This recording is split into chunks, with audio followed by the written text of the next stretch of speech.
Salut YouTube, c'est la moi du montage.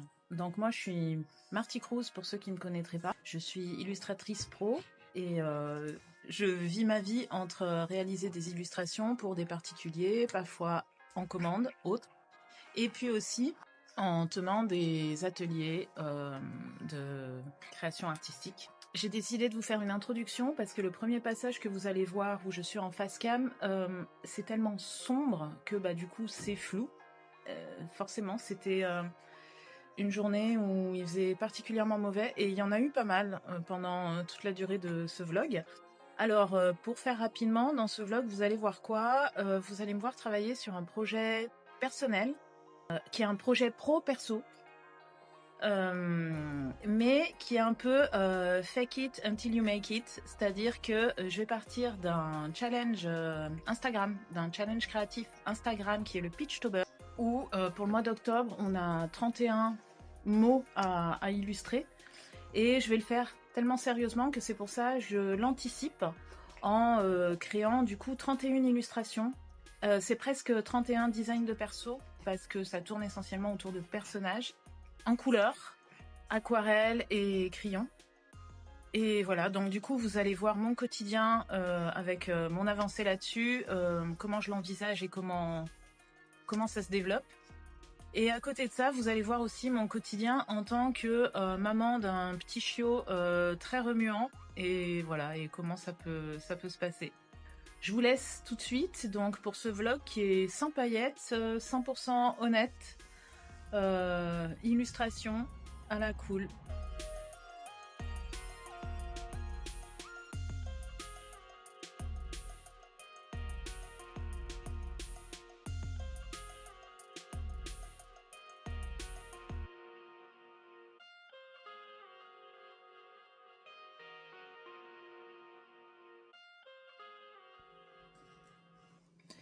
Hello YouTube, j'espère que vous allez bien.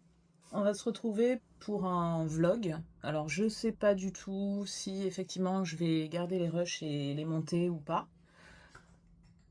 Carlos est particulièrement énervé ce matin parce qu'il attend qu'on aille faire sa promenade. À mon pépère.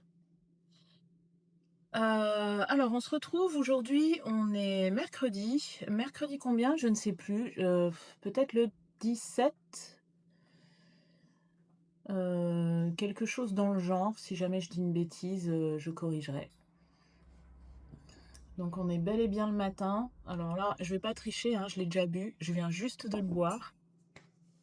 Et puis, ma foi, aujourd'hui, bien sûr, j'ai prévu la balade ce matin de Carlos. On a un chien, il faut le sortir plutôt longtemps dans la journée, soit découpé en plusieurs morceaux. Moi, j'avoue que comme il est encore petit, je préfère le sortir bien le matin. C'est à peu près calme. Ce qui est moins cool, c'est le passage des voitures dans le village. Il y en a quand même beaucoup le matin en semaine. Sinon, tout ces temps-ci, je suis un peu absente d'Instagram en termes de posts, pas de story, j'essaye d'en faire, mais en termes de posts, oui. Parce que je prépare le Pitchtober. Donc pour ceux qui ne savent pas ce qu'est le Pitchtober, c'est un challenge au mois d'octobre où Fury Little Peach, donc c'est une illustratrice assez connue sur Instagram, propose 31 mots, 31 prompts. Et du coup, il faut créer en couleur 31 illustrations, 31 designs. La différence de Linktober, c'est que là, c'est ouvert à tous les médiums à partir du moment où normalement c'est de la couleur. Donc c'est full color. Et moi, j'ai décidé de le faire comme si c'était un projet professionnel. Donc, l'air de rien, 31 designs qu'on a envie de travailler un petit peu, de faire en sorte que voilà, ce soit sérieux et pas juste un truc qu'on fait rapidement en un jour, en 1 heure, pour le sortir le jour même. Je suis désolée, hein, c'est Carlos là qui joue. Donc c'est pour ça que moi j'anticipe, et d'ailleurs c'est pour ça qu'elle aussi anticipe et donne sa liste, on va dire 1 mois avant. Donc j'ai fait les croquis, et comme je voudrais faire de la couleur aquarelle plus ou crayon de couleur ou pastel à la cire, j'essaye de faire aussi les premiers lavis à l'aquarelle, rapidement. Et au début, j'arrivais à être rapide dans C'est la vie à l'aquarelle. Et plus ça va, plus je passe du temps à les faire. Et ça, c'est pas bien. Pour l'instant, j'en ai 20. J'ai 20 designs. Il me reste du coup 11. 11 derniers, puisque le mois d'octobre, août, septembre, octobre, 31 jours. Aujourd'hui, je vais commencer l'étape au crayon des designs des 11 derniers jours. J'espère être un peu inspirée, arriver à en faire au moins la moitié aujourd'hui. Mais ça, franchement, c'est pas sûr. Et sinon, dans le reste de cette semaine-là, qui est déjà bien entamée, je dois amener Carlos chez le vétérinaire pour la fin de ses vaccins. Et j'ai aussi à nourrir les pépettes, donc faire du pet sitting d'un copain une matinée. Et j'ai aussi mes ateliers Clairefontaine qui reprennent. Pour l'instant, ils sont encore maintenus. Et j'en ai un samedi, donc toute la journée de samedi. Et puis le dimanche, il y a un restaurant de prévu, mais là, je vais pas emmener Carlos, il est encore trop petit pour arriver à tenir tout le temps du restaurant, donc il mangera avant et je reviendrai le récupérer après. Voilà. Alors juste rapidement, voilà, donc c'est tous les sketchs que j'ai faits. Donc ouais, des fois, là par exemple, le mot c'était aquarium. Alors les mots sont en anglais, hein. Donc là, le mot c'était aquarium. J'avais pondu ça me plaisait pas tellement. Donc des fois, ça peut m'arriver de faire des transformations de fond, de décor, réfléchir à autre chose. Mais bref, voilà quoi. Donc ça fait quand même pas mal. Je suis pas passée par l'étape des miniatures. Ça, c'est tous les mots. Ça, c'est ce que moi j'ai envie d'utiliser. Et voilà. Et ouais, je suis pas passée par l'étape de miniature parce que sinon ça m'aurait pris encore plus de temps. J'aurais peut-être pas pu tout faire.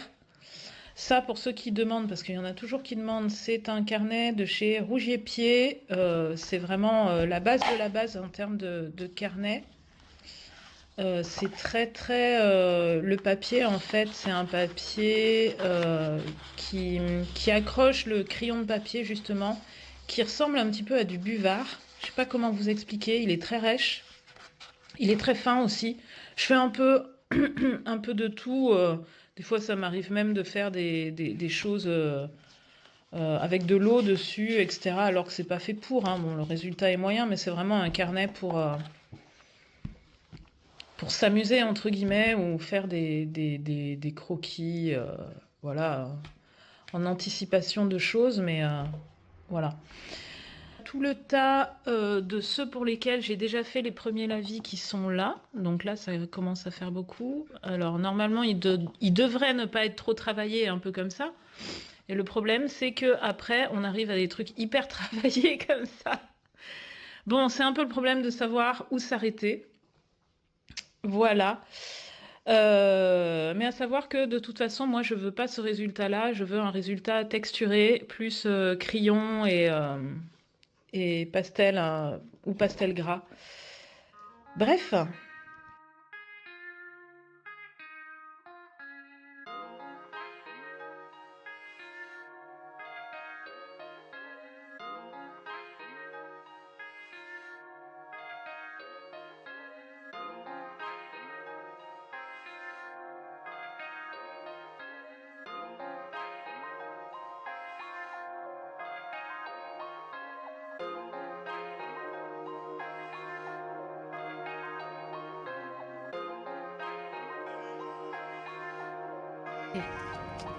Allez, va chercher le bâton.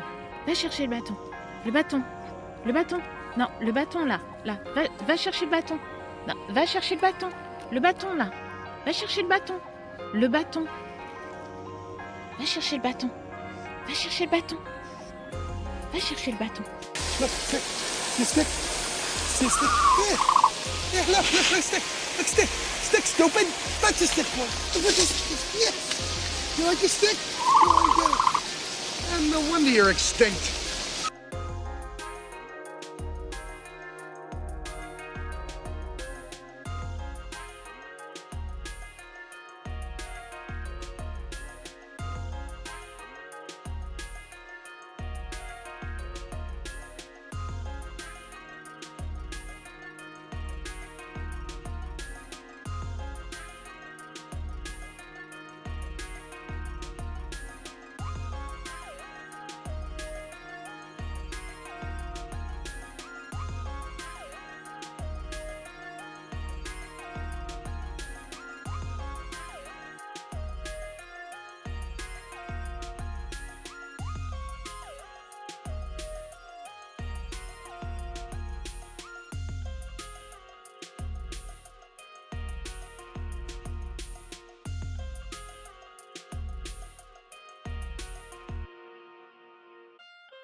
Alors je suis dehors, je sais pas si on va bien m'entendre parce qu'il y a pas mal de bruit extérieur, notamment les voitures qui passent à côté.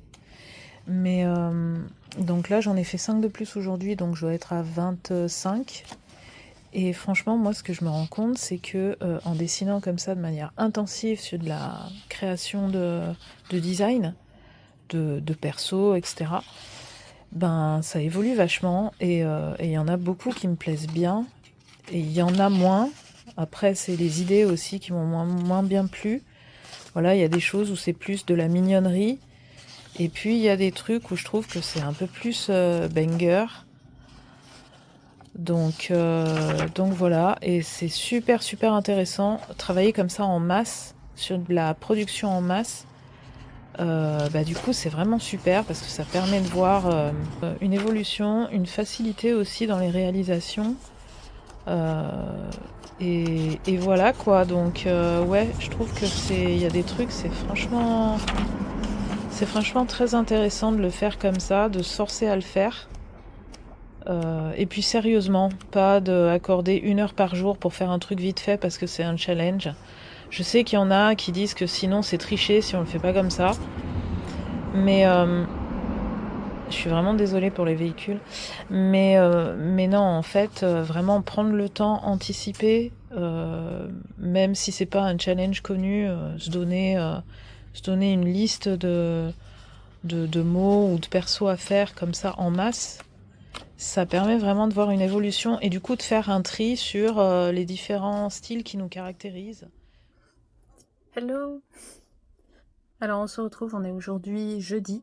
Jeudi, je ne sais plus combien. Je le note sûrement quelque part par là. On se retrouve à nouveau dans mon jardin. J'étais pas sûre de faire une vidéo en fait aujourd'hui. J'ai eu pas mal de petites choses à régler d'un point de vue administratif ce matin. Qu'est-ce que j'ai fait d'autre? Il y a des enfants qui jouent pas loin, j'espère que vous les entendez pas, mais bon, c'est pas grave, hein, c'est la vie. Oui, j'ai eu le contact aussi pour une exposition qui va durer 2 mois, qui devrait durer 2 mois. J'ai reçu la convention. Ça sera pour, je crois que ça correspond au printemps, puisque c'est pour avril-mai, dans un endroit qui est assez sympa, et surtout qui sera vraiment ouvert au public, beaucoup. Ce sera full open, matin et après-midi, donc voilà, ça c'est cool. Une expo libre en fait, donc j'exposerai seule. Et ce qui fait que je vais pouvoir mettre un petit peu ce que je veux dedans, et comme c'est pas pour tout de suite que j'ai une expo avant qui va se passer, je sais pas encore ce que j'aurai en original, ce qui me restera, etc. Donc voilà, j'ai déjà trouvé une thématique suffisamment généraliste pour pouvoir mettre un petit peu tout ce que je veux dedans. Je pourrais mettre tout ce qui est onirisme, tout ce qui est un peu forêt fantastique, etc. Tous mes animaux. La chimère, ça va bien parce que j'ai essentiellement des personnages anthropomorphiques. Donc voilà, au moins je suis sûre que peu importe les originaux que j'ai, ce que je vais produire aussi d'ici là, ou même des anciens travaux que je vais pouvoir mettre dedans, même mes yokai d'ailleurs pourraient rentrer dedans. Voilà, donc ça c'est top. Après j'ai dû m'occuper un petit peu aussi, même beaucoup de Carlos, à savoir que il a fallu que je solutionne un gros problème, c'est le problème du transport en voiture. C'est un petit chien qui est tellement surexcité qu'en voiture c'est problématique. Faut aussi que ça puisse s'adapter à ma voiture qui est une citadine, mi-berline, très basse, avec des sièges un peu baquets, donc tout est vraiment accessible pour lui. Je peux pas non plus le mettre dans le coffre parce que sinon on crève de chaud, enfin voilà, c'est carrément nul. Il a besoin de me voir aussi pour être assuré, mais voilà, c'est une vraie boule de nerfs. Et si j'essaye donc de le mettre dans un endroit sécurisé avec donc qu'il soit attaché, il bouge tellement qu'il s'entortille comme un saucisson, et plusieurs fois je l'ai trouvé, il était en train de s'étrangler. Donc il a fallu que j'investisse, et je suis partie chercher un sac siège J'en avais déjà un, mais qui allait pas du tout, que j'avais trouvé sur Amazon vraiment pas cher et bon, je comprends pourquoi. Et du coup, bah là, j'ai trouvé dans une boutique spécialisée un sac-siège qui du coup peut se fermer par-dessus avec une toile ajourée. Au moins, voilà, je serai pas obligée de lui mettre cet harnachement qui peut l'étrangler. Il sera fermé, le sac pourra être fixé au fauteuil, donc comme ça, si jamais il y a des à-coups, il peut pas bouger. Et puis bah du coup, il restera sur place, quoi. Il pourra pas sauter et partir dans mes jambes au niveau des pédales, etc., quoi. J'ai retouché le croquis du mot stripes, donc rayures, parce que les personnages donc étaient pas très très bien faits. Puis bah là pour le mot où c'est bear, donc ours, je reprends en fait une vieille illustration qui est là. Alors faut que je cache parce que là il y a des informations de personnes. Donc sur un vieux cahier, voilà, donc c'est un dessin que j'avais fait il y a longtemps, c'était pour une commande et au final il n'a pas été accepté. La personne en a choisi un autre. Donc du coup, hop, je prends celui-là et c'est le dessin que je vais utiliser pour le Pitchtober. Donc au moins celui-là il est déjà fait. Voilà, puis je vais continuer à avancer doucement mais sûrement. Salut les gens, bienvenue encore dans ma cuisine. Il fait vraiment très très sombre parce que là il fait pas beau du tout. On est le lundi 22 septembre, donc il y a eu un assez grand bond dans le temps. Pourquoi? Parce que j'avais pas grand chose de particulier à vous montrer. C'était encore les étapes où je réfléchissais à mes crayonnés pour Inktober. Et puis des petites choses à faire pour Carlos. J'ai vu quelques amis aussi au passage. Mais pas forcément de quoi filmer. Voilà, on s'y remet gentiment aujourd'hui. Aujourd'hui, ce que j'ai à faire, c'est que je vais avoir un peu d'administratif à faire, compte rendu d'atelier. Ah oui, c'est vrai, j'ai eu mon atelier aussi Clairefontaine qui s'est tenu au magasin de la ville d'à côté. Il y avait quasi pas d'inscrits, mais ça, bon, c'était à peu près normal. Le site d'inscription a réouvert très très peu de temps avant la relance des ateliers et les dates sûres et certaines, donc il fallait qu'on les voie sur le site pour être sûre et certaine qu'il fallait bien annoncer celle-ci. On les a eues assez tardivement, donc l'information est moyennement passée. Et puis d'une manière générale, les gens ne sont plus tellement prêts pour acheter de l'immatériel, acheter de l'enseignement. En tout cas, peut-être pas aux tarifs qui normalement sont applicables. Dans leur tête, on peut trouver des choses gratuitement, quoi. Comme moi, ce que je peux proposer des fois sur YouTube. Mais c'est vrai qu'avoir un accompagnement perso humain à côté pour vous montrer les choses ou vous aider quand vous avez du mal ou des choses comme ça, c'est bien. Donc on verra comment ça va se passer. De toute façon, il y a un certain nombre d'ateliers qui sont prévus jusqu'à décembre, début décembre ou mi-décembre, je ne sais plus, vers la mi-décembre je crois. Et puis après, ma foi, on verra. Moi, pour ma part, je continue mon Pitchtober. Ça y est, j'ai tous mes croquis. Il y en a quelques-uns, je suis pas vraiment fan de ce que j'ai trouvé. Voilà, moi là, je vais prendre mon petit-déj. Je vais vous montrer avec quoi je vais déjeuner. Regardez ça, c'est un reste de Paris-Brest. Alors j'en ai mangé un peu hier matin et puis là je vais le finir. Donc voilà, petit déjeuner avec du Paris-Brest. Voilà, c'est un cadeau qu'on m'a qu'on m'a fait. Bon, ma foi. Bon, ça y est, un peu plus réveillée. On a sorti le fauve. Donc j'ai bien fait mon administratif ce matin. Et là, je vous accueille devant mon mur cabinet de curiosité. On va essayer de faire les choses rapidement. Je dois passer l'aspirateur dans tout l'appartement parce qu'il y a petite tornade Carlos qui m'a mis un souk pas possible. Et puis, je vais aussi retoucher le mot bouton J'aime pas du tout. En termes de personnage, je trouvais que ce que j'ai fait, c'était pas top. Et puis, ben, il va falloir que je prenne en photo, du coup, les 11 dernières illustrations du Pitchtober, que je les mette à l'échelle, que je fasse un tirage rapide pour pouvoir les décalquer sur papier, bah, pour aquarelle. Voilà. Alors, ce matin, j'ai fait une chose avant de manger. Là, il y a quelques heures qui sont passées depuis la fois où je vous ai reparlé dans le couloir. Une petite chose que j'ai testée avant. Ça fait un moment que je me dis que ça pourrait être pas mal de proposer des cartes postales. Donc, j'ai fait des essais. Alors ça, c'est au format 10-15. Faites pas du tout attention au modèle, hein. C'est un truc que j'ai pris comme ça, vite fait, d'une de mes illustrations que j'ai grossi, etc. Donc voilà, ça n'a rien à voir. Le papier, en gros, ça fait du 600 grammes. De toute façon, ça dépend du papier, c'est pas toujours... Enfin, je veux dire, d'un papier à l'autre, pour le même grammage, des fois, on n'a pas le ressenti identique. Sous les doigts, les professionnels du papier vous expliqueront pourquoi. Moi, on me l'a expliqué plusieurs fois, j'ai jamais retenu, mais je sais que maintenant, c'est comme ça. Là, clairement, pour une carte postale, ben ouais, ça tient la route. C'est suffisamment épais. La tranche est pas mal. Par contre,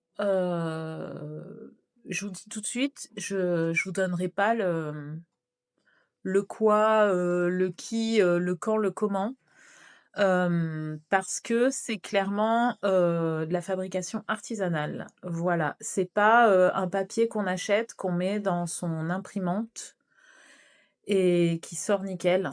Non. C'est quelque chose qui me demande du travail, de la manufacture pour obtenir ce papier. Donc, il n'est pas disponible en commerce, celui-là. Donc, voilà, je suis désolée. Pour le coup, je partagerai pas. Parce qu'il y a tellement masse de personnes qui demandent où t'achètes ça, où t'achètes ça, où t'achètes ça. Alors, autant je donne énormément de tips sur bah, comment peindre, comment faire des choses et tout. Parfois, je donne aussi des tips sur le papier. Plusieurs m'ont demandé les papiers que j'utilisais pour faire mes art prints, etc. Nanana. Et c'est marrant parce qu'à chaque fois que du coup je dis les papiers que j'utilise à la personne me dit: «Ah en fait, je l'aime pas trop, je l'ai testé, je l'aime pas trop». Bah, OK. Donc ça voilà, ça correspond pas forcément et ça pour, les cartes postales, c'est extrêmement difficile de trouver un papier qui est, voilà, tout prêt. Il y a une illustratrice, très connue sur, Instagram qui du coup, demande, «Est-ce que quelqu'un a du papier pour imprimer soi-même ses cartes postales?» Elle-même, elle a tout cherché, elle en trouve pas. J'ai envie de lui dire: «Bah, faut que tu le crées toi-même ton papier». Voilà, tu pas trop le choix. Ah, là, j'ai Carlos qui est en train de faire n'importe quoi dans la cuisine, mais bref. Donc voilà, j'ai fait des tests. Moi, je trouve que ça rend pas mal. Je dois encore attendre pour voir comment ça évolue dans le temps. Et voilà, donc rendu mat, parce qu'il y a un côté un petit peu plus art print, mais suffisamment épais pour être comme de la carte postale. Voilà, à tester, à réfléchir, ça peut être pas mal. Ça, c'est un format 10-15, ben, c'est un format carte postale de base, on va dire. Je peux faire un peu plus grand aussi. Donc des tests, des tests, des tests.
Bonjour les amis, on est jeudi, alors jeudi 25 septembre, c'était ce que j'étais en train de regarder.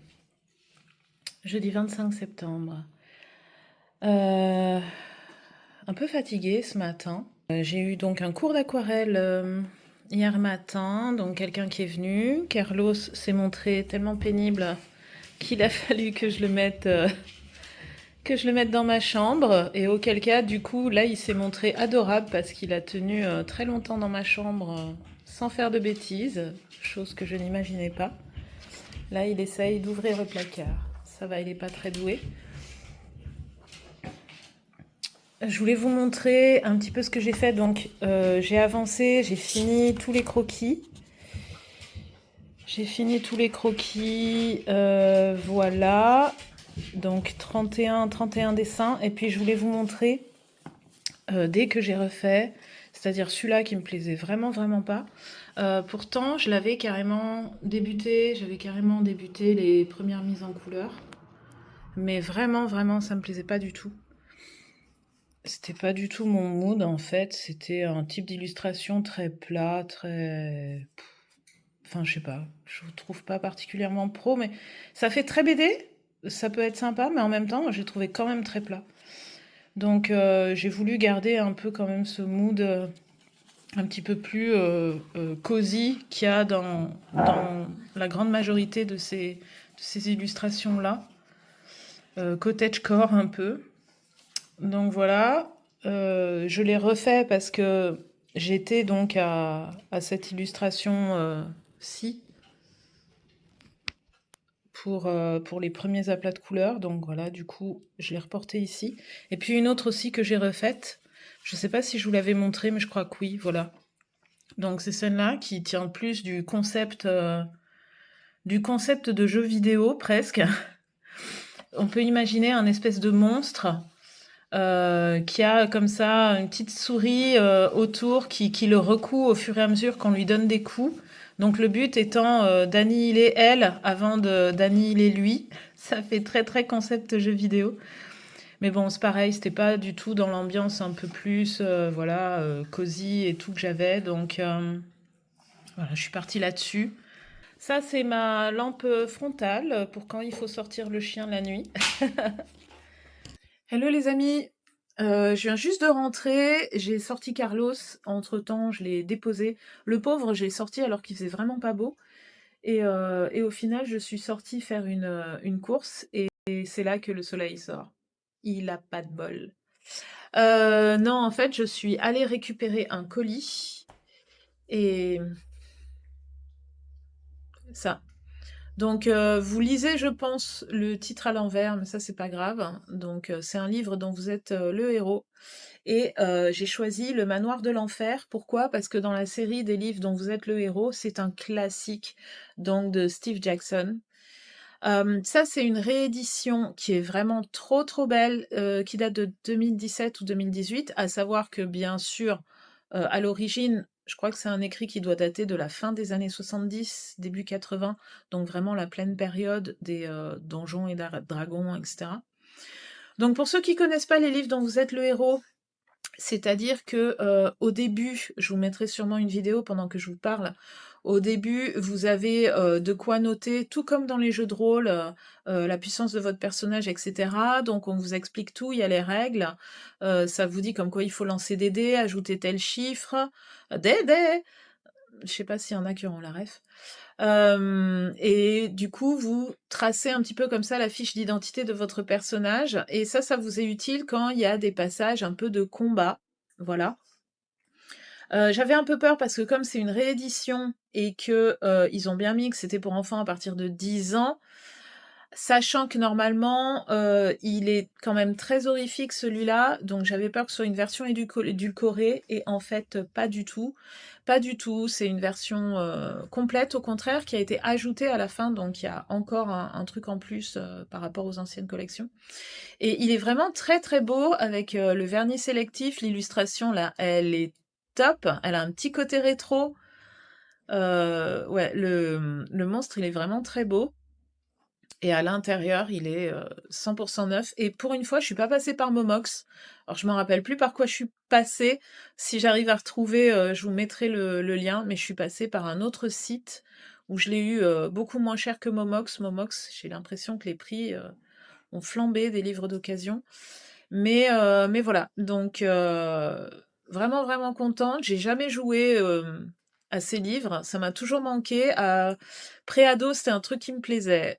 Et voilà, je sais pas pourquoi j'y suis jamais partie dessus. Certainement, bah, à cause des parents. Je critique pas les parents, mais c'est sûrement à cause des parents, à mon avis, qui avaient un avis assez tranché sur ce qui était bon à lire et ce qui était pas bon à lire. Donc voilà, super contente d'avoir trouvé ça. Et puis j'ai aussi trouvé Mythes et monstres japonais. Donc c'est une série, un hors-série du magazine Culture Monde. Il est assez fin, il coûtait 14,50 € je crois, ce qui en soi est pas horriblement cher pour un magazine parce que maintenant c'est beaucoup plus cher que ça. Pourquoi je l'ai pris? Déjà parce que, ben, à l'intérieur, il y a plein d'illustrations qui sont très chouettes, donc je pense que je vous le montre pendant que je parle. Et puis aussi parce qu'il y a un classement très simple et très clair. Il y a une première partie sur les kami, donc on vous dit bien que ce sont les divinités du panthéon shintoïste. Il y a une seconde partie donc sur les yokai, qui sont donc les créatures étranges, mi-démons, mi-créatures mythiques. Et une troisième partie sur les yurei, donc ou yurei en français, enfin avec la prononciation française, où là on vous dit bien que donc ce sont les spectres effrayants. Donc c'est bien parce que des fois on a un peu tendance à trouver sous la terminologie de yokai un peu tout et n'importe quoi. Là par contre il y a une classification qui est vraiment bien, et il y a une dernière partie où on vous parle du coup des légendes du 21e siècle, c'est-à-dire de tout ce qui est la pop culture actuelle, qui s'inspire en fait de tout ça. Donc voilà, c'était juste les petits achats de la journée que je voulais partager avec vous. Salut les gens. On va essayer de mettre un peu en couleur ce petit citron qu'il a. Alors je vous tiens un bout de bras pour essayer d'entrer au plus près dans ce que je fais. Et puis je vais discuter d'un truc avec vous. Donc je vous ai montré sur... Ah là là, c'est toujours assez difficile pour moi de vous parler pendant que je fais autre chose en même temps. Ça, c'est mon côté très très masculin qui rend les choses compliquées. Ouais, je vous ai montré sur une séquence précédente comme quoi j'avais acheté un magazine donc sur les mythes et cultures japonaises, etc., créatures, yokai notamment et tout. Et ceux qui me connaissent déjà savent que j'avais fait une série où je m'inspirais des yokai. Pourquoi? Parce que je les avais découverts lors d'un contrat d'illustration pour une maison d'édition belge, où je devais faire un tanuki, donc qui est un yokai japonais. Et du coup, j'avais découvert le monde des yokai, c'est-à-dire des esprits, des créatures un peu mythologiques du Japon. J'avais trouvé ça super intéressant et je m'étais dit, waouh, c'est formidable et tout. Et du coup, bah, j'avais travaillé sur cette thématique des yokai en y mettant bien sûr ma sauce personnelle. Parce que bah, le but, c'était pas de refaire des illustrations de yokai, je veux dire. Il y en a, ça fait des siècles qu'il y en a, etc., en illustration traditionnelle. Et j'avais travaillé sur toute une série. Alors peut-être que pendant que je vous parle, je vous mets des illustrations correspondantes, où je m'étais inspirée du coup des yokai, et j'y avais mélangé une patte occidentale dedans. C'est-à-dire que vraiment, j'avais pris le yokai comme étant une source d'inspiration pour moi, pour un petit peu aller au-delà de ça et voir moi comment je le voyais et tout. Moi, il y avait vraiment un but, un but artistique à ça. Et c'est vrai que j'avais trouvé que l'accueil avait été un petit peu frais concernant cette série, alors que je trouvais ça incroyablement intéressant, quoi. L'univers des yokai et tout, c'était vraiment un univers qui me qui me plaisait et je trouvais que c'était une culture formidable et qui pouvait justement inspirer énormément. Et je m'étais toujours dit, il faudra que tu travailles sur d'autres yokai parce qu'il y en a d'autres et tout qui me plairaient beaucoup. Et en fait, je ne l'ai jamais fait. Je ne l'ai jamais fait parce que je me suis rendu compte après coup qu'à l'époque où on vit, c'est très mal vu. C'est-à-dire, je peux m'inspirer éventuellement de cultures un peu slaves, etc., culture nordique, parce que souvent ça s'est mélangé à nos contes, à nous, européens. Donc ça, à la rigueur, ça passe. Mais s'inspirer de contes qui sont, on va dire, beaucoup plus éloignés, beaucoup plus lointains de ma culture, puisque j'ai quand même une culture européenne, hein. Je suis née en France, donc voilà. Maintenant, aujourd'hui, à l'heure d'aujourd'hui, comme diraient les économistes et un ancien patron avec qui j'ai bossé, on avait beau lui dire que ça se disait pas, mais bon, bref. À l'heure d'aujourd'hui, c'est très très mal vu en fait. Voilà. Enfin, si on est d'une culture européenne et qu'on s'inspire d'une culture étrangère, un peu éloignée, c'est considéré comme de l'appropriation culturelle, voire du vol culturel. Je suis pas en train de dire que ouin ouin, c'est pas bien, on peut plus rien faire. Non, non, c'est juste de l'observation. Et j'y avais pas pensé quand j'ai fait cette série sur les yokai. Moi, vraiment, c'était juste parce que j'étais fascinée par toutes les possibilités artistiques que ça proposait, cet univers des monstres, des esprits japonais. Et j'avais pas du tout pensé que effectivement ça pouvait être mal vu ou une sorte d'appropriation culturelle.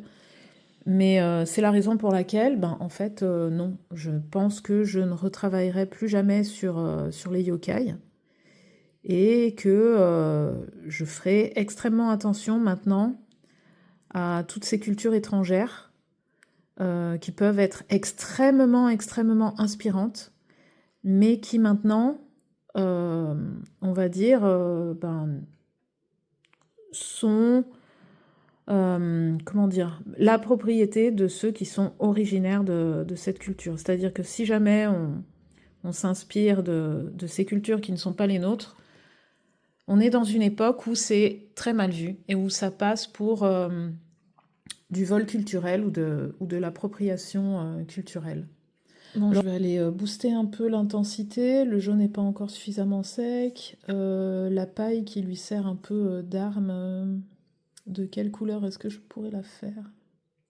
Il faut que je reste dans des tonalités assez sobres, ces tonalités-là.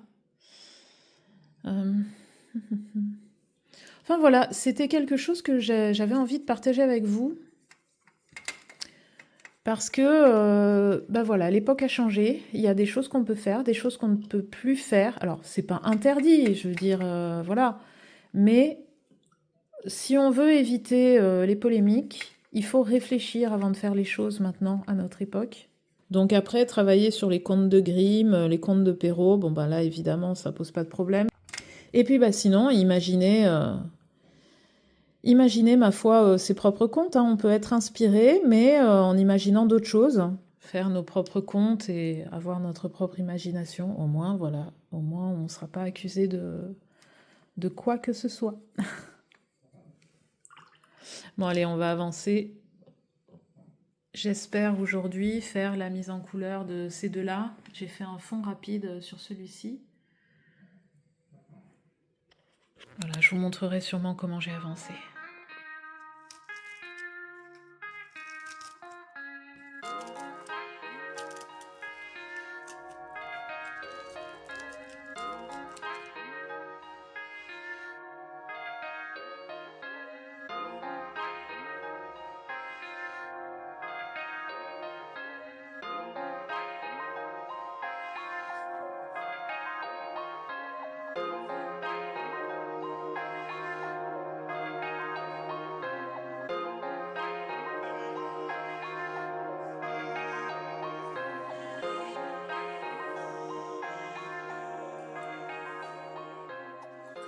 Voilà les amis, donc on se quitte avec une lumière un peu meilleure que toutes celles qu'il y a pu y avoir sur cette vidéo. J'espère que la qualité vraiment très très mauvaise des temps où il faisait ben gris, mais même plus que gris dans l'appartement, aura pas rebuté trop les gens.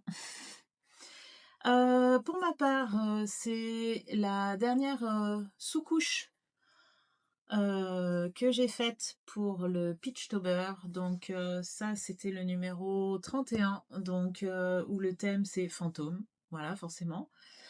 Donc voilà, une première couche à l'aquarelle que perso j'aime beaucoup. C'est peut-être un de mes préfs et ça tombe bien. Ben, c'est le dernier. Donc voilà, c'est le numéro 31, donc ça c'est super. Je pense que vous avez peut-être une vidéo où je vous les montre tous, mais sachant que je suis pas sûre en fait de tous vous les montrer, vu que c'est pas la version terminée, c'est juste la version avec les premiers aplats de couleurs. Donc je sais pas trop. De toute façon, je vais les poster à partir de début octobre. Normalement un par jour si j'arrive bien à faire du coup la couche au crayon de couleur comme j'ai prévu. Normalement ça devrait aller assez vite, donc ils seront mis en ligne sur mon compte Instagram tous les jours d'octobre et bien sûr ça sera répertorié sur mon compte Facebook évidemment, puisque l'un fonctionne aussi avec l'autre. Voilà, on est en fin de journée. J'espère que ce vlog vous aura plu. Il est très simple, il s'est pas non plus passé des dingueries. La seule chose que j'avais à faire, c'était d'avancer sur la préparation du Pitchtober et de ce projet que j'ai vraiment voulu traiter comme un projet pro. Donc en ce sens, ne venez pas me dire oui, c'est pas juste de s'y prendre à l'avance, etc. Oui, il n'y a pas de souci là-dessus. C'est que juste moi, je veux vraiment le traiter comme un projet pro pour que ça me fasse un dossier supplémentaire à pouvoir éventuellement montrer. Voilà. Mais c'est pas mal, travailler comme ça sur 31 illustrations avec à chaque fois un thème imposé, c'est top. La seule chose, c'est que toutes les illustrations n'ont pas forcément la même vibe. Enfin, moi j'ai l'impression quand même que ça se tient quand même pas mal. Mais je suis pas restée sur un seul style. Parfois j'ai été plus du côté, on va dire, de la bande dessinée et de l'anthropomorphisme BD. Donc des animaux humanisés façon BD. Et puis des fois ça va plus du côté, on va dire, personnage ou de jeu ou jeunesse. Donc voilà, j'ai un peu flirté comme ça de l'un à l'autre, suivant les mots aussi, parce que des fois, comme vous avez pu le voir, tout n'inspire pas de la même manière. Donc j'espère que ça vous aura plu. Si vous avez des questions, n'hésitez pas à les poser. Vous pouvez me retrouver sur martycruz.fr et sinon les réseaux sociaux plutôt Insta. Et puis restez créatifs. N'hésitez pas, le petit pouce ou éventuellement à partager ma vidéo à quelqu'un qui serait intéressé par mon univers. Ciao.